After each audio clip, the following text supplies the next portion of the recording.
just want to welcome everybody. I'm Austin Peary. I work here at the Alleghany Highlands Regional Library, and we appreciate you coming out. We've had calls all week. Everybody's so scared about the weather forecast, so y'all are brave and hardy people who checked and saw that the snow's been delayed, so thanks for coming out. This is Brandon Caldwell from Highlands Community Bank, which is a locally owned bank here in the Alleghany Highlands, and we appreciate him coming out. We're trying to launch this series of Did You Know sessions. We're going to have different topics, different speakers that can help with various things people encounter in life and just any kind of questions you can have. So we've invited him here to talk about a number of topics, and he'll share some stuff with you, and I'm sure take questions. And anyway, so we appreciate having you, and we'll get started. Thank you, Austin. Good morning, everybody. Like Austin had said, my name is Brandon Caldwell, and I'm with Highlands Community Bank. Just a brief introduction of myself is that I have a 15-year career in banking. I started in 2003, and when I lived in Roanoke, and I started out with SunTrust Bank, and I spent 10 years there. And then when my family and I moved back to Clifton Forge, that was about the time when I made the change from SunTrust into Highlands Community Bank, where I've been there now. I've been there for almost 5 years, and I'm their vice president, and I'm their chief lender for the bank. And part of what the Highlands Community Bank gets to do is just like what Austin was saying, is we get a chance to go into the community. We get a chance to do things such as financial education. We get a chance to do things such as conferences and just have conversations with people solely on things like this. So I have done financial education before. I have talked to Covington High School, I've talked to William Byrd High School for a couple of times, and I've also done financial education at the Roanoke Women's Shelter in downtown Roanoke. So this is something that I have been comfortable with, and hopefully what you will see today is that we do have a lot of topics, and there is a lot of detail to what is in this. To put all of it into an hour and a half, I hope that I can do it justice. We have plenty of time if you need to afterwards to really dig into some of these things, but what you will see today is that we're going to go over 4 different topics. We're going to go over budgeting, credit reports and credit scores. We're going to go over credit protection and identity theft and types of loans and compound interest. So hopefully what you'll find is that this presentation does flow and segue into one another, but we're going to begin today just by talking about budgeting. And so when you think about budgeting and you are really just starting from scratch, you want to set some of these financial goals. Has anybody started or had any type of budget or anything? You guys all have. So this will be, again, this might actually be good. So may even be a little refresher for you all. Some of the things that you do want to do when you're beginning your budget is you want to identify and write down some of your financial goals. Whether it be you want to buy a car, you want to send someone to college, you're going to potentially invest into a business, whatever that the case may be, down payment on a house, go on vacation, whatever, you want to put that down as a goal. Organize those financial goals. Set them from short-term to long-term. Anything less than a year, 1 to 3 years, 5 years and out, 3 to 5 years, 5 years and out. You want to educate yourself, obviously. Read, do things such as this. Come to these sessions. Any type of computer programs, internet research, whatever that it may be. Just getting more of that knowledge, just to even if you had just some knowledge of it, but you can at least just sharpen your skills. And evaluate your progress. I can tell you one of the things that I found myself doing sometimes when I had a budget is I would go 6-8 months down the road, and then I'd say, I've got this. It's no problem. And then I would stop. And next thing you know, you are spending money and you don't know where it's going again. And then, what you may want to do is that you might want to kind of put yourself in check and evaluate your progress. So maybe part of your goals when you're setting them is you're going to want to say, well, maybe I need to review what I'm doing every month or every quarter. So why create the spending plan? And again, this is something that what you may have conversations with people, and you may say, well, you hear the term, I live paycheck to paycheck, or you know, I want to pay for something, but I can't, or I don't know how. Creating a spending plan itself, it helps actually reduce some of that anxiety. It will, just so you know that you'll be able to pay your bills when they're due, that it will give you a sense of control over your money. It helps you also build some of those assets. It'll help you build your credit. It'll help you build up on your savings, build your checking account, CDs, what have you. And it will also improve the quality of life for your family. So, spending plan steps. As you see up here, it's just got 4 basic steps that you have there, and they're pretty simple. Just keep track of your daily spending. Determine your monthly income and expenses. Find some ways to decrease that spending. And find ways to increase the income. Obviously, increasing income sometimes doesn't necessarily mean just going out and finding another job. That's true, you can. But finding additional income can also come in when it comes to decreasing some of the spending too.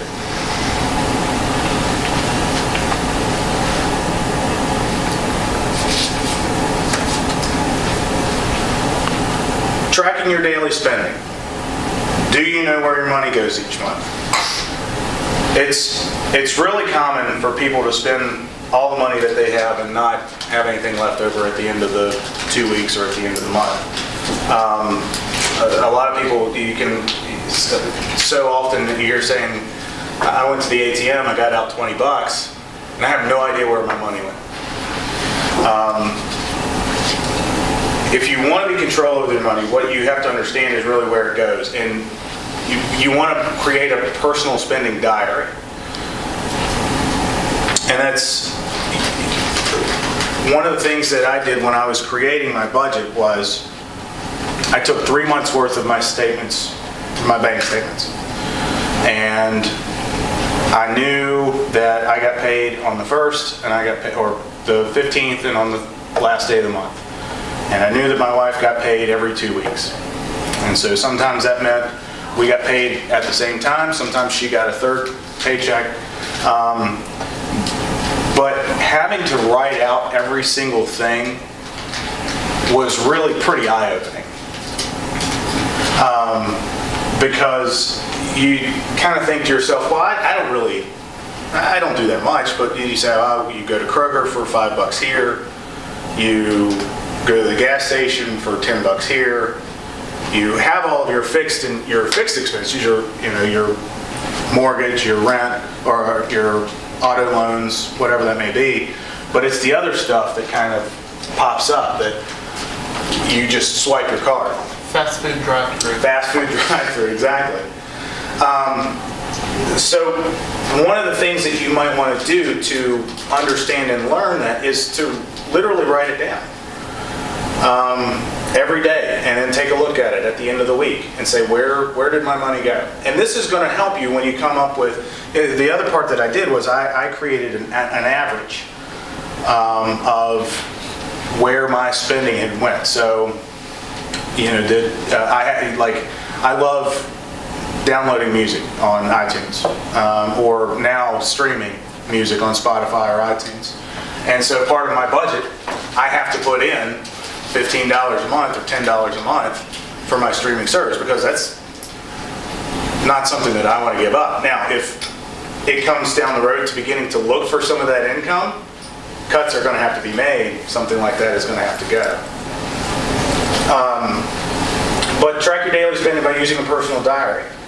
Income, it is exactly that. It's wages, self-employment income, it's public assistance, child support or alimony, interest and dividends, Social Security, and other sources. When you're coming up with your budget, you want to make sure that you are writing all of this down so you can utilize all the different types of income that you have coming in.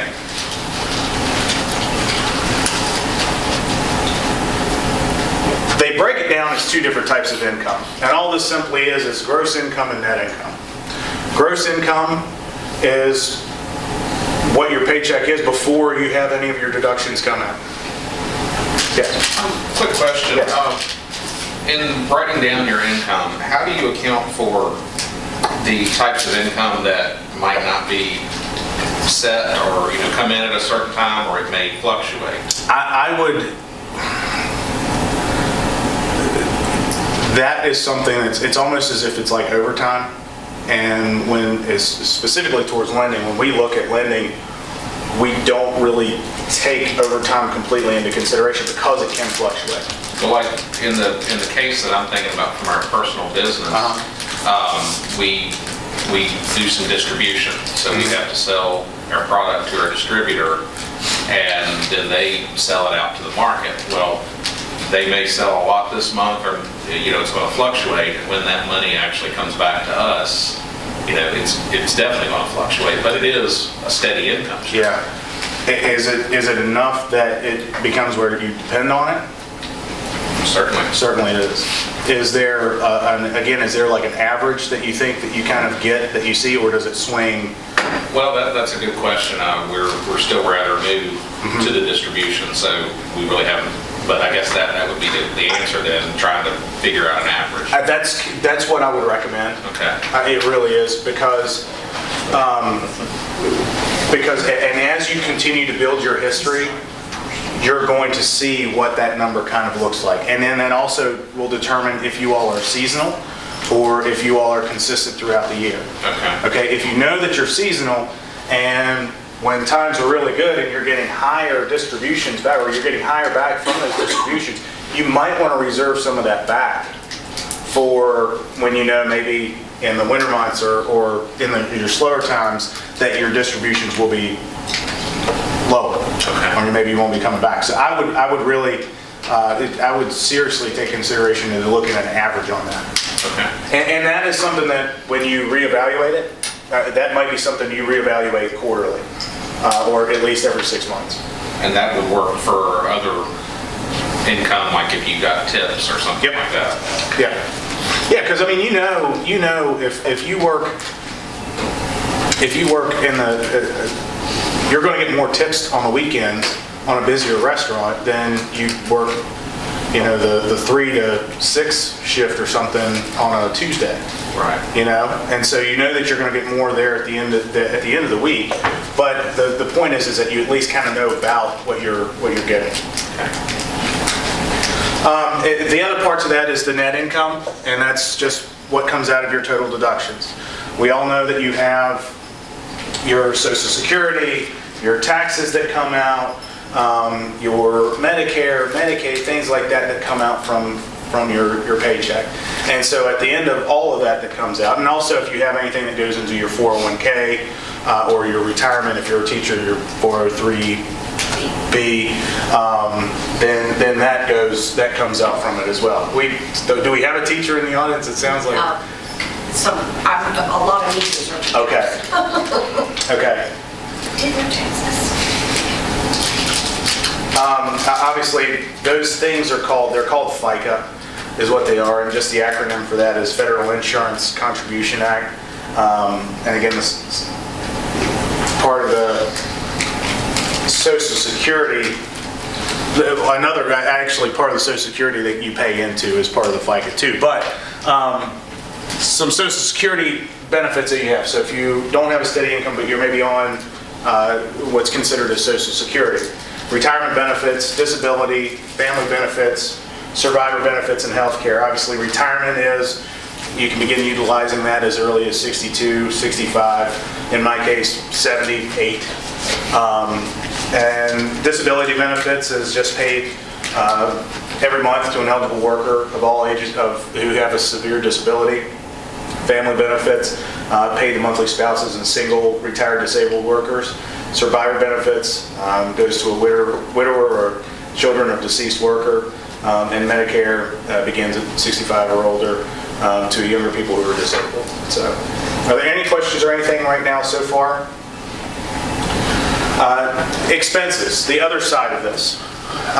This is you have two different types of expenses. You have a fixed expense, and I kind of mentioned it a little bit earlier, and you've also got flexible expenses.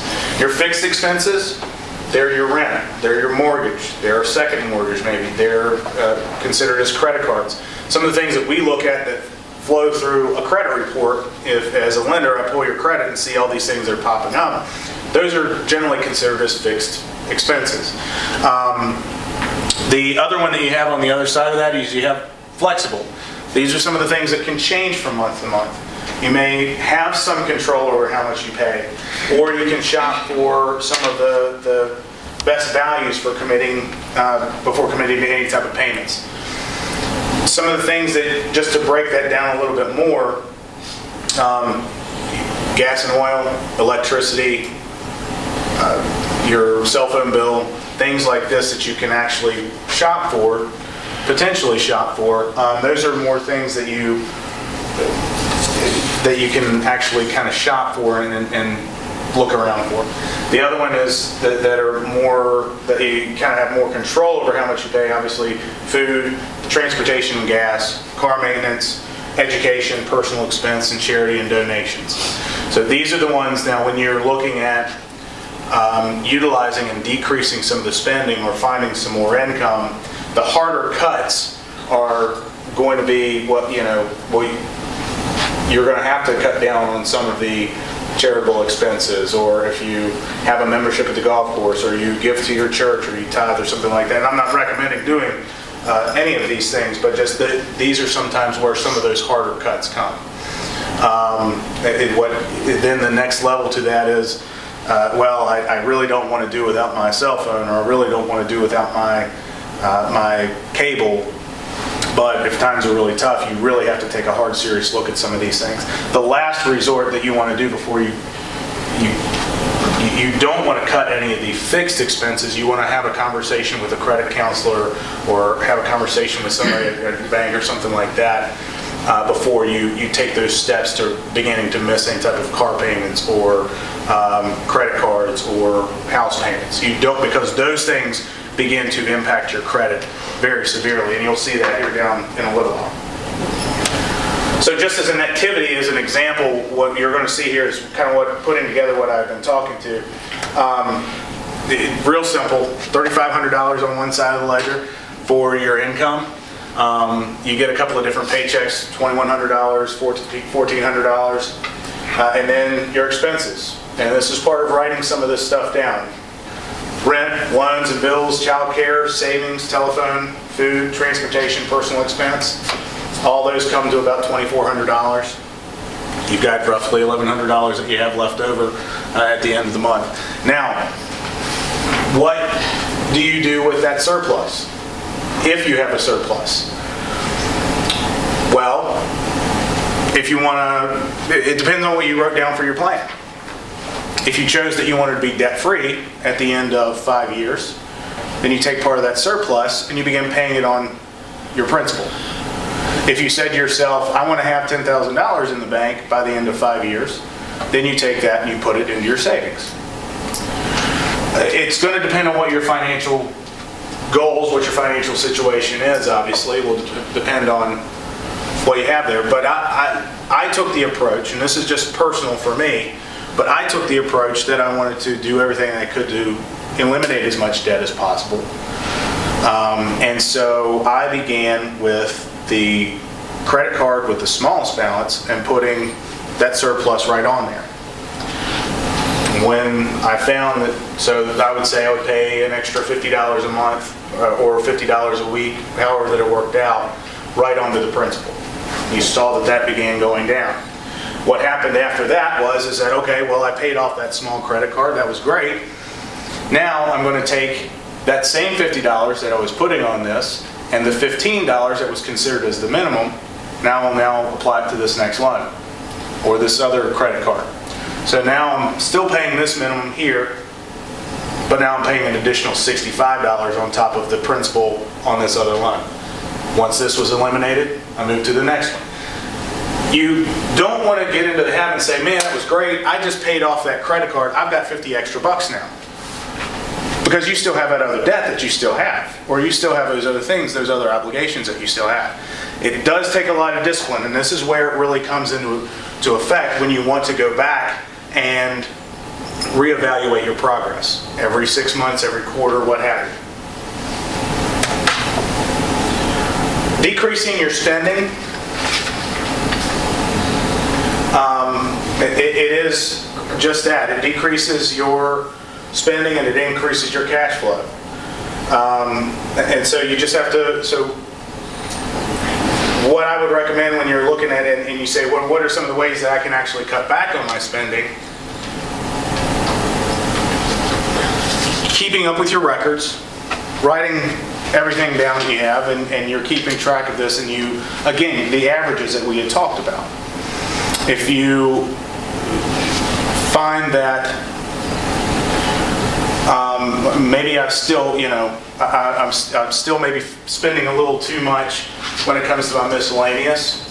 Maybe I'm spending a little too much, I'm not really making that much progress that I want to when it comes to paying some of these debts off or when it comes to saving. You may want to reevaluate after and make some of those harder cuts. Decrease your budget in one of those categories. Decrease your budget in the miscellaneous category. Decrease your budget in the entertainment, in the charitable giving, what have you.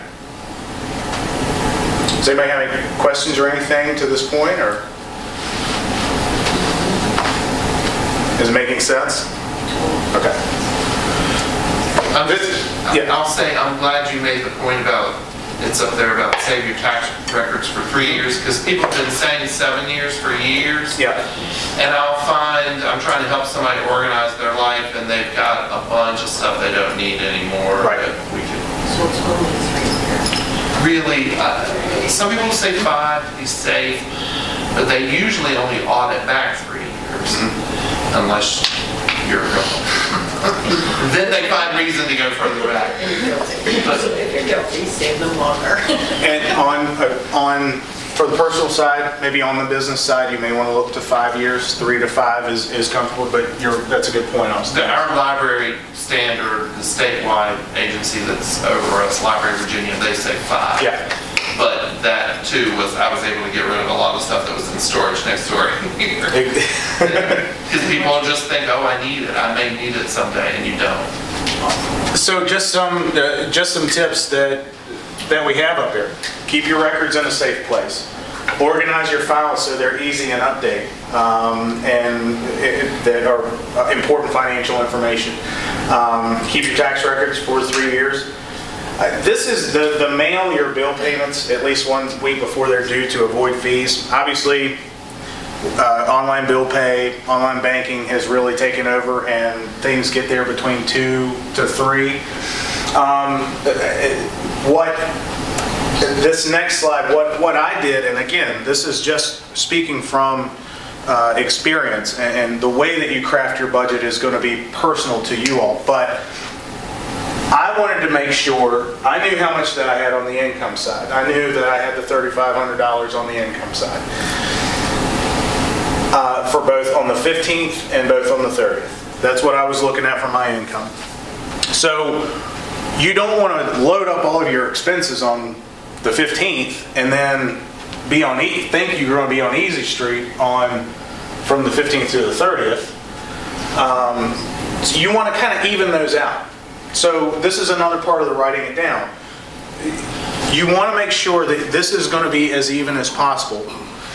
And what I mean by that is that, okay, so say you have a $500 mortgage, you have 2 $500 car payments. You don't want to have all that coming out on the 15th. You want to at least have it one on the 15th, one on the 30th.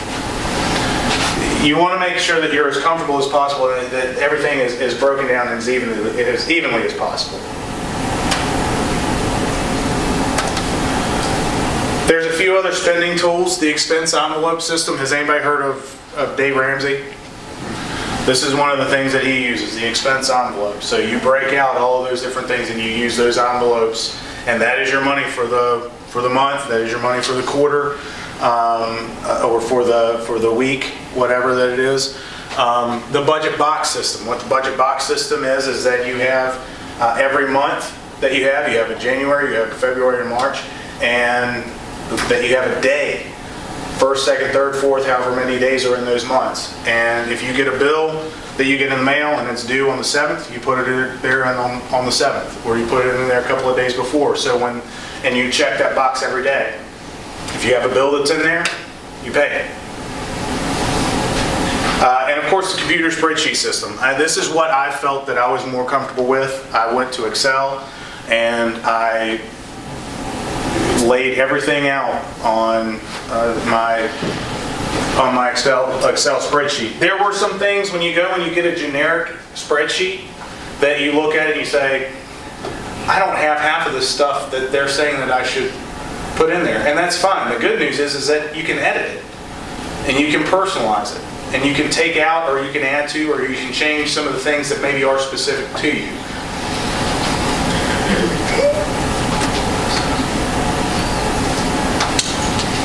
So this is, I kind of touched on this a little bit earlier, and I'm going to try to wrap this portion up relatively quickly. What happens when there's more expenses when there's income? And this is, a lot of people face this, and it's okay. What are some of the things when your expenses are more than income? What payments should you make first if you cannot pay all of your bills? As I mentioned earlier, pay your necessary household expenses first, because those are the ones that are going to be, you don't want to lose your home, you don't want to not have a place to be, you don't want to not have a vehicle to get to work, you want to obviously be able to still put food on your table. Think about your health and your safety when prioritizing your bills. And again, please seek assistance if you find yourself in that situation before you just not pay. And again, I'm not saying this anything specifically, and I'm not. The last thing is that resort as far as paying off some of your loans. I mentioned earlier, pay off the loan with the highest interest rate first. Talk to some of these creditors. If you have something that's on, maybe they'll be able to work something out with you, and they can reduce some of the amount that you owe. Get credit counseling. But this last one here it's a last resort as far as declaring bankruptcy. I mean, we've seen it a lot. It's out there, and the lasting impacts of it stays on your credit report for years. While it might get you out of debt, it might be a relief, this would be a last resort for sure. Can you address some of those things out there that present themselves as credit counseling? Aren't they, they're sort of loan operations in a way, aren't they? Where, consolidate your bills and they just want to get you where you owe them instead of... That's exactly right. And that's kind of a sneaky setup. It is. It's almost kind of predatory. Yeah. And there's some predatory lending stuff that I've got in here. But that's another great point, Austin, is that some of the credit counselors, they say, well, we'll be able to pay all of these things for you. You just pay us $150, $200 a month, and we'll pay all of these bills for you. You've got 5, you've got 10 of them, we'll pay them. Well, they don't tell you when they're going to pay them. And they don't tell you how much they're going to pay those creditors. And they don't tell you what fees they're going to accept before they pay all those out. And so, again, there are other resources to go to before those credit counselors. And whether it be talking directly to the creditor themselves, so talking to the credit card, talking to the bank, whatever, talking to them directly to see what they can do. Instead of, if they call, especially if they call you and say, hey, we can get you out of debt. Nobody's going to do that. Nobody's going to call you directly and say, I'm going to be able to get you out of debt for just $300 a month. And you're going to think that that's going to be the greatest thing because you're paying $300 just for one payment. So really, it's a very fair question. It's a very fair statement, Austin, is that be really careful with those type of credit counselors. And again, I would speak to those companies directly as far as the people that you owe and the places that you owe before I would go to some sort of credit counselor. Yeah, I was just gonna say from my life experience, I think I've seen where I've been over the payroll function in places where the garnishments come in, and people would be behind and they'd be afraid to deal with the people they owed. Yeah. Where those people really just wanted you to get in touch with them. IRS, for example, as soon as you call them, you can work out something better than them hunting for you That's right. and then coming after you. That's right. Yeah. That actually wraps up the budgeting piece that I have. What questions do you all have?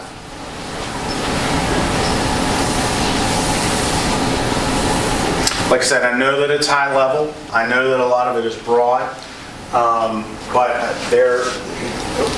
I'm just, sorry about that.